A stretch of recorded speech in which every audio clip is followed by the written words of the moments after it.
So what happens when two third-generation Arizona women authors who are passionate about their state start talking about experiences, insights, and memories of different places? They don't stop talking. They write a book, and then they start a podcast. Welcome to Celebrating Arizona with Julie Morrison and Lisa Schnebly Heidinger. Grab your favorite drink and settle in. We're celebrating Arizona, going everywhere from A to Z. And we're off. And we're in. Celebrating Arizona, indeed. That's right. I don't know if I told you that I was a squire at the Arizona Renaissance Festival when I was in high school. Do you know, for some reason, I was thinking about that this morning. Okay, so a few weird things then. And so every time before any performance, we would do a run through behind the barns and just truly walking through who's coming in, who's coming out, who's galloping down the line, who jousts this time, who misses, who wins, this stuff. Wait. And don't tell me those are predetermined. I couldn't say. In this day and age, it's been a minute since I've been there. Okay. Well, we're going to assume yes. that never happens now.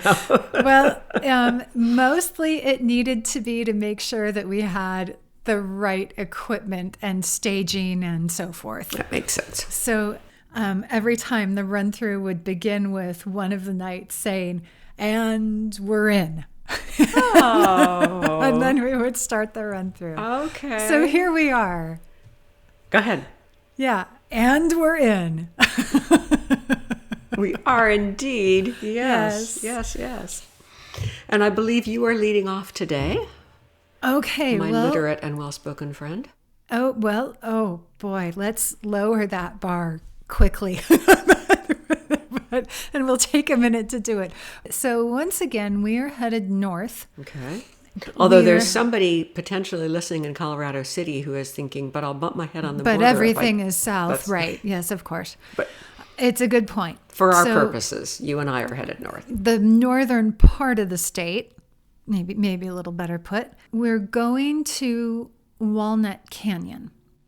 And more specifically, we are going to an overlook that I hiked to in college and haven't been able to find since. Really? And yes, this is my closest to through the wardrobe into Narnia experience. I know on the map that there is a trail that goes from Old Walnut Canyon Road to Walnut Canyon, the rim of Walnut Canyon. Okay. And I know that that trail also goes to Fisher Point, which is a overlook onto Walnut Canyon.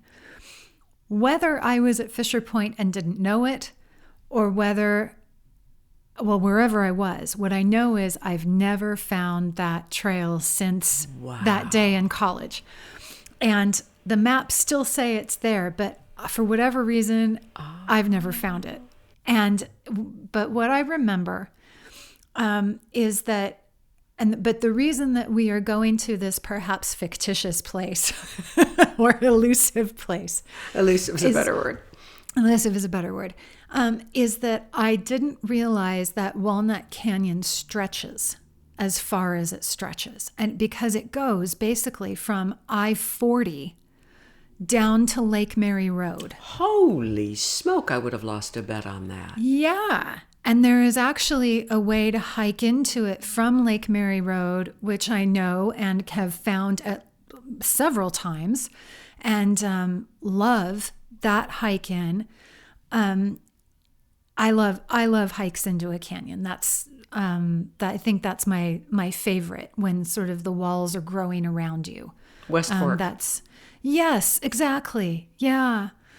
But there was this moment on the college overlook where I'm looking at this expanse and thinking, I didn't know how far this thing stretches. I didn't know how big this was, and just, how long. I didn't know its stretch, and I didn't know that you could find it in so many places. or sort of from so many access points. All roads lead to Rome. And I've been thinking about that this week, thinking about hope. And I like characterizing hope because I think hoping is a uniquely human activity. So it's fun to think of hope as a human character.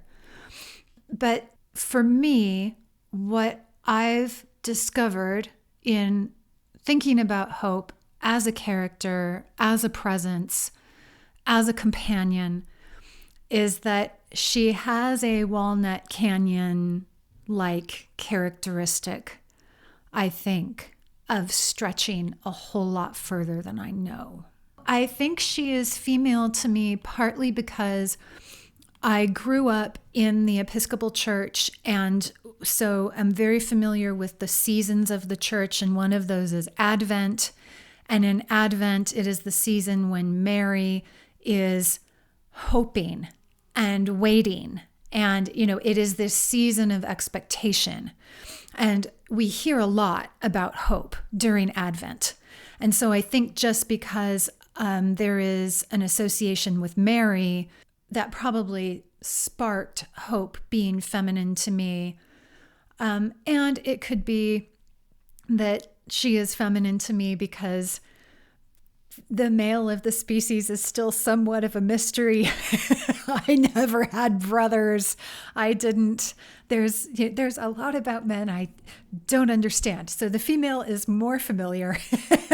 Maybe I want hope to be more familiar, but I surely don't think that she is exclusive to any person or gender or background. This is absolutely my description of my experience with how I would characterize hope. I was curious. And I don't think brothers necessarily buy you that much, just so you know. And remember, speaking of brothers, that Linz has said that his first question to God when he gets to heaven is going to be, did you have to make the sexes quite that opposite? Oh, and actually, and I'm sure that that's a question that could take quite a long time, a couple eternities to talk through. That'd be interesting. Yeah. Interesting. Yeah. So, and just that very enigmatic setup. Hope is like Walnut Canyon.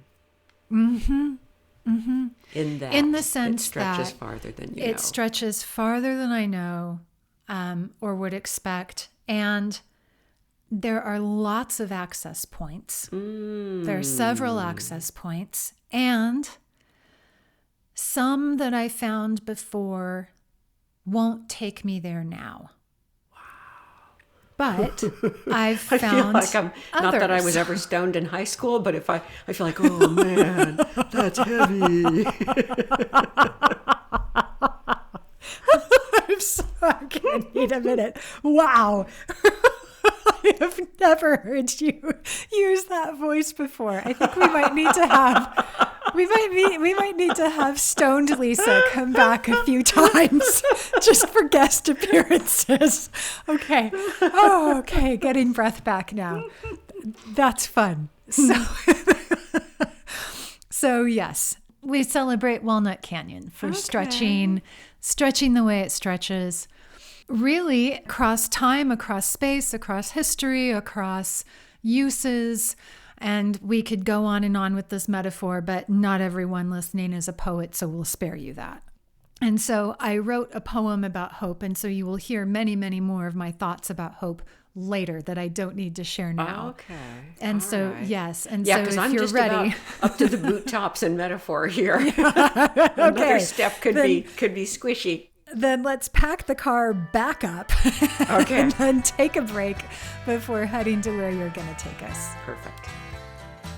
We are proud to welcome our newest sponsor, Discover Flagstaff. They run the Flagstaff Visitors Center, the old train depot, which has been recognized by Phoenix Magazine as the best visitor center in the state. They have a really good staff. They have a wonderful gift shop. People there will help you plan itineraries. And there's a coin-operated model train that is billed as great for the kids, but I've seen a lot of adults who enjoy it too. Stop by the Flagstaff Visitor Center.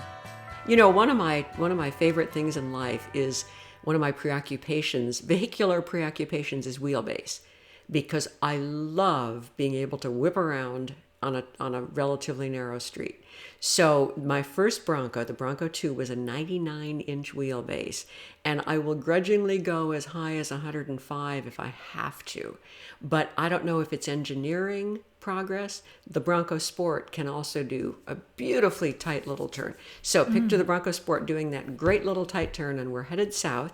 And I'm fascinated now by two things. It was going to be by just one, but anyone who reads Arizona Friend Trip Stories from the Road, our delightful co-author project, will discover that one of your favorite places, Walnut Canyon, is one of my least. Yes. One of your least favorite places is one of my favorite, which is Yep. the Arizona Capitol. And that's where we're going.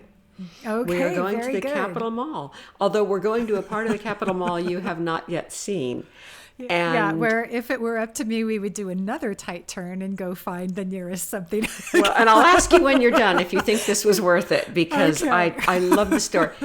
It's ironic to me that I'm doing a monument, because when I was a child, I wanted to get where we were. It was never about the journey. It was always about the destination. Oh, for if we're sure. going to Winslow, if we're going to Gromma's, if we're going to Disneyland, let's go early and let's Let's get get there. there. And Yeah. Larry was a historical roadside markers were magnets. And sometimes I remember actually starting a conversation hoping he would miss seeing historical marker half mile or whatever, but he never did. We stopped at everything. And He so never missed one. I'm a little bemused that I now truly love some of our monuments. And now I really have to sell this and see if I can entice you to like it. The monument that we're talking about today is Guns to Salute the Fallen on the Capitol Mall, Okay. which was dedicated in 2013. And the Okay. reason I have some backstory is while it was being conceived of and brought into being, I was still on the Arizona Historical Advisory Commission, there's an eye glaze, and the Centennial Foundation. So Secretary of State Ken Bennett was the one who came up with this, and therefore I was at the meetings where these things were discussed and then attended the opening, and so the story comes together from those two perspectives. Essentially, the answer to what is Guns to Salute the Fallen is it is bookends of World War II, in that it is one of the gun barrels from the USS Arizona, where the war where we started our part in the war, and a gun barrel from the USS Missouri, where the treaties were signed officially ending World War II. Interesting. That is how it's bookends. Now, Interesting. I love this because it kind of came about circuitously. Ken Bennett got a call one day from a guy named John Thomas, who was in the Representatives, who had seen a note in a historical journal of some type that there was discussion about melting down one of the barrels of the USS Arizona for scrap, or consigning it to scrap. I don't know that they actually melt it. But anyway, this guy thought that should not be allowed to stand. And it sent Ken down kind of a rabbit hole of trying to find who in the very large institution that is the U.S. Navy would be in charge of such a thing. Yeah. So you have tried to get cable I can't imagine. things. How do you start with like Exactly. customer service for the Exactly. US Navy, Yeah. which can't possibly exist? So like Yeah. public relations. Yeah. How do you? Well, okay. and I love where he ended up, which is the Department of Inactive Ships, which reminded me of the Island of Misfit Toys. Because how Yeah. sad to be a Department of Inactive Ships. I mean, what do you do? Well, we all just sit here, nothing's moving. Yeah. But it was where he needed to be sent. And he said, I've heard that there's some talk about this gun, and we here in Arizona would really like it. And whoever he was speaking to said, well, we've only got the one, and we don't really see ourselves parting with that. And Ken didn't say, but wait a second, because he was headed somewhere purposeful and didn't want to get down in the weeds about another part of your department is considering X. But then the guy said, but hey, we have seven from the USS Missouri. You want one of those? Nice. And Ken thought, did you just hear me say I'm the Secretary of State in Arizona? Yeah. Right. Yeah. But he said, I think it was divine inspiration, because he heard himself say, I'll tell you what, if you'll give me the USS Arizona gun, I'll take one of the Missouri guns off your hands. Nice. And that would be bookends of the war. Yeah. Yeah. And Very clever. it was the Yeah. right guy. Ken said at the opening, and this explains a lot to me about the federal deficit. If you want one of something, the government won't give it to you. But if you want two, they'll give you that. Yeah. So- One of my favorite lines from Contact is when with Jodie Foster, first it was a book and then it was a movie with Jodie Foster, and somebody worked in the line, the mad mentor and sponsor, why buy one when you can buy two at twice the price? Oh, I didn't remember that. That's fun. Yeah. So he had them both brought out, and there was an $800,000 private fund. No taxpayer dollars were spent on Guns to Salute the Fallen, and people donated like crazy. It's a beautiful monument. There are 9 blue steel pillars to represent the 9 minutes it took for the Arizona to sink from bombing to its watery demise. And on those are these bars where each fallen service person, each veteran, each one who died there, and I think there are 1,902. But the way they're set up, should we stumble across one later, another little plaque can be added very easily. Okay. And somebody, I think it was Ken, said, when the wind blows, it almost looks like waves dancing on the ocean, these little silver plaques, each moving individually based on the gust as it strikes it. And it's absolutely lovely. The barrels are huge, 14-inch and 16-inch. The Arizona was smaller than the Missouri. But the difference in how far a round fired is dramatic. From the USS Arizona, it was about 12 miles. From the USS Missouri, it was 18 to 20 miles. Wow.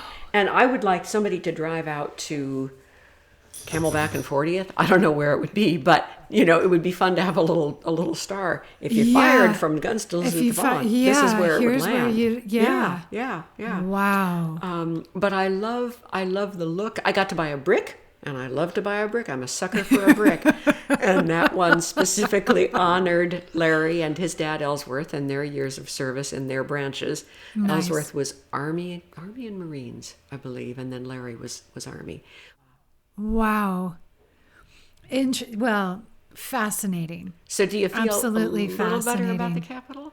Not at all. Not at all. No, I still don't have to go there again. But I love the story. I love the ingenuity and the meaning for people and the community that came with it. So I love all of those things. Well, Yes. avert your eyes, because the mug of the day is from the Arizona State Capitol Museum. There's this little winged victory up at the top on the copper Yes. dome. I Yep. will mention as a last thing then that when I was on the Centennial Commission, we had some leftover money.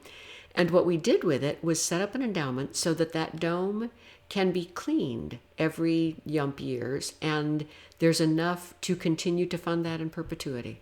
That's marvelous. Isn't that nice? That is marvelous. Yes. Because that is a place that, and I will say, that is a place, the plaza appears as a very loved place. All of the monuments I saw, none of them seemed like nobody cares about this anymore. Like Unsailed inactive ships. Yeah, a little bit. Yeah. The monuments on the plaza felt like loved spaces, and either a place does or it doesn't. And so the fact that the winged victory will look like that too this is a good thing. Good. Yeah. Good. Yeah. Well, then let's break and come back to discuss and read. Okay, very good. We have a second new sponsor, the Coogan and Martin Law Firm in Tubac. One more reason to love Tubac. Such a charming little city, and it has a law firm that truly meets every need an attorney can provide. Real estate transactions, wills and probate, agricultural law, international transactions. They have worked together for decades. They are salt of the earth, brilliant people, and I cannot recommend Coogan and Martin more highly. And I want to revisit a couple of things from last week instead of introducing a new question, if that's all right. Yes, because we had homework. We did, yes. And I actually did my homework. And Somebody has to. Well, in this case, since I was the one who was bringing up things I didn't know, I figured it was my job to back clean up. One of them then being, where did I swan come from?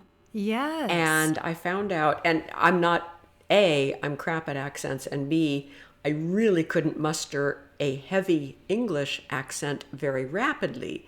But apparently, I shall warrant ye, kind of like I swear, is where I swan started. So this would have been probably 1600s and came to America. A dialectical verb used in the American South to express surprise. Kind of like I swear. Yeah. Wow. Yeah. Well, I swan. 2 points. Okay, very good. And then the other question was the applicability, the range of applicability for toothsome. Yes. And essentially, anywhere you could use luscious, you can use toothsome. Ah, okay. So it wouldn't necessarily be maybe home decor. It would be more likely to be a dessert. A dessert or a woman or, whatever. Or fruit or, could be luscious. maybe a color. Maybe, maybe. Yeah, and maybe we could play with that a little bit. But anyway, at least we know that that's where toothsome logically go. Okay, good to know. Thank you and well done. Thank you. So there is a poem called Update on Mary by Mary Sibist. It is a list poem of sentences or prose poem. And so I took that as a prompt and wrote, Hope today. Hope thinks more people might recognize her if they weren't so busy looking for their wishes to come true. Hope doesn't need to go to the gym. She finds making space for unknown possibility in people's lives provides plenty of resistance training. Hope wonders if she should change her style, if instead of subtle, she should go for something caped, some bright comic identity, though Hope has never been one much interested in charades. When people say hope, they speak as though it's an energetic verb, like command, even though most resent commands, learning pretty quickly not to use them unless they want to annoy their friends. Hope worries that she wouldn't know what to do with a command even if she were given one. She's never given or taken one in her life. Hope doesn't need to eat, but fills up on daydreams anyway. They're chewy. Hope has too many names she won't answer to. Expectations, wants, goals, desires.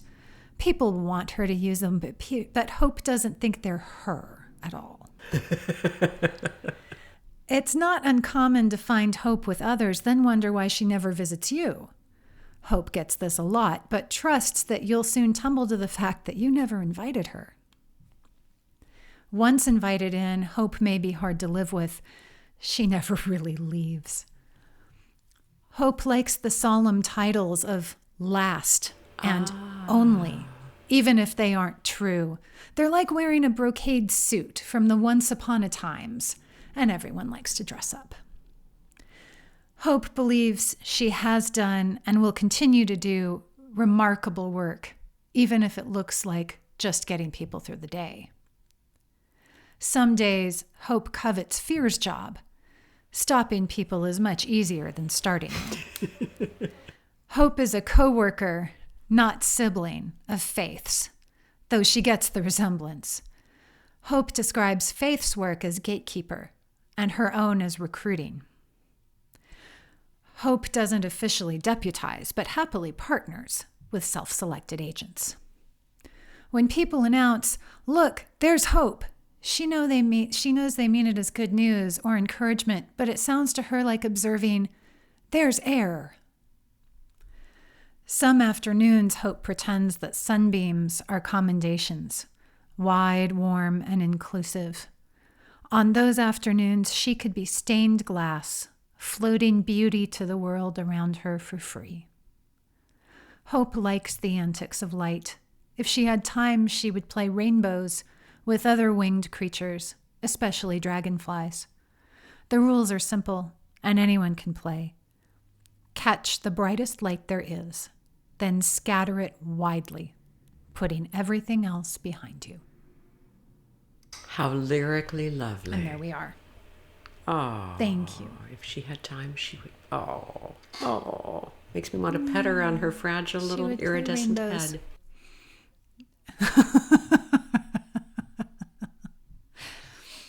Well, this is not quite as hopeful, but as long as hope never ends, then I don't suppose it matters. This is a pull from Chief Yellow Horse Lives On about my photographer in Tucson, Jim Randall, who was a Vietnam vet, from whom I wow. learned a great deal about Vietnam and the I era and the bet. people. And it was interesting going to the Guns to Salute the Fallen, because Randall had a look, heavy, guarded, watchful, self-contained look. Sunglasses, full beard, camo sometimes. And I thought Randall was Randall, but at Guns to Salute the Fallen, there were probably 200 Randalls. It's a whole group of people. And years before that, I had gone to Nam Jam, which was a Tucson music festival that veterans played in. And there was a display of kind of a mini pop-up museum that we walked through together. So in the Yellow Horse book is a thing about Veterans Day, and this is a lift from that about Nam Jam. Just inside the tent are machine guns. Randall pointed out the M60 with its bristling loops of ammunition. Quote, "That's what I used to hump through the jungle." "What does it weigh?" He considered. "Depends on how long you humped it." Mostly, Randall's recovered from the red talons of memory that used to score his sleep, but from the chemicals that caused the rashes, aches, and burning, there is still a toll taken. In their solidarity, some veterans hold themselves apart from civilians. "We are not like you," their silence says. "We are not fortunate sons. You can't understand that. You didn't used to try, and we won't help you now." No one can make it better by holding hands and singing Kumbaya, or say, "I know how you feel," to these men and be right. Only never again about turning our backs on troops who went to serve. We can thank those veterans we meet. We can toast their courage with Irish mist or something that wasn't shared at a fire base. We can pray that those who haven't sought the rough, healing presence of fellow veterans, like those at Nam Jam, will at some point.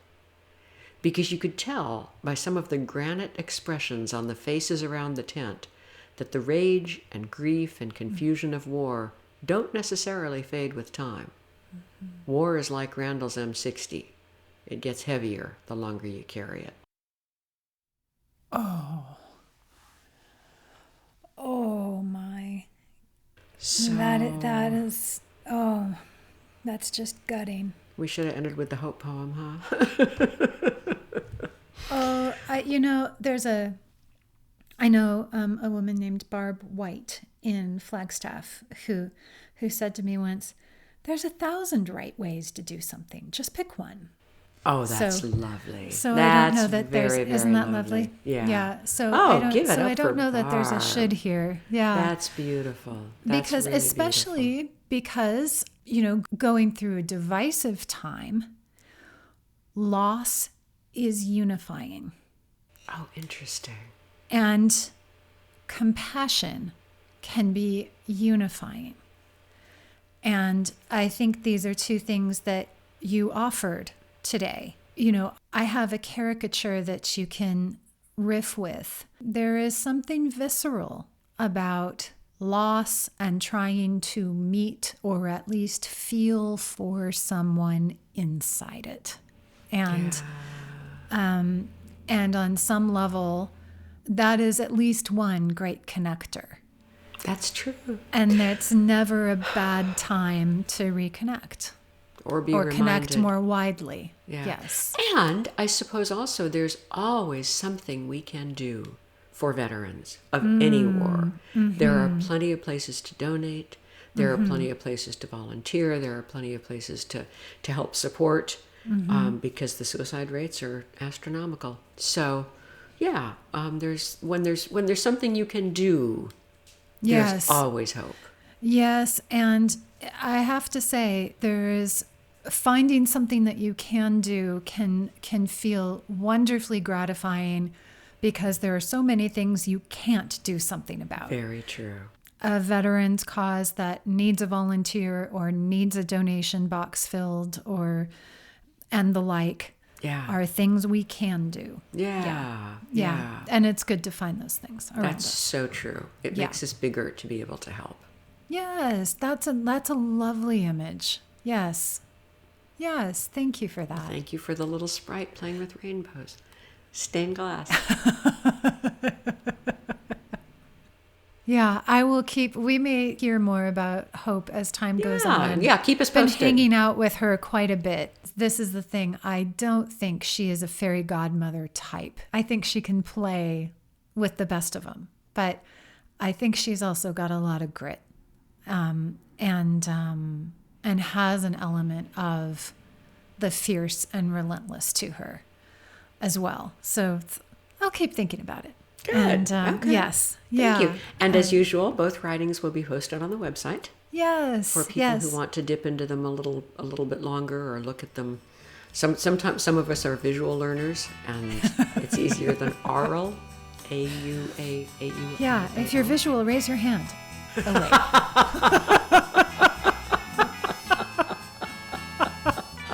There's podcast magic. Yeah. Until we meet again. And here's to hope. Yes, indeed. Thank you. Thank you.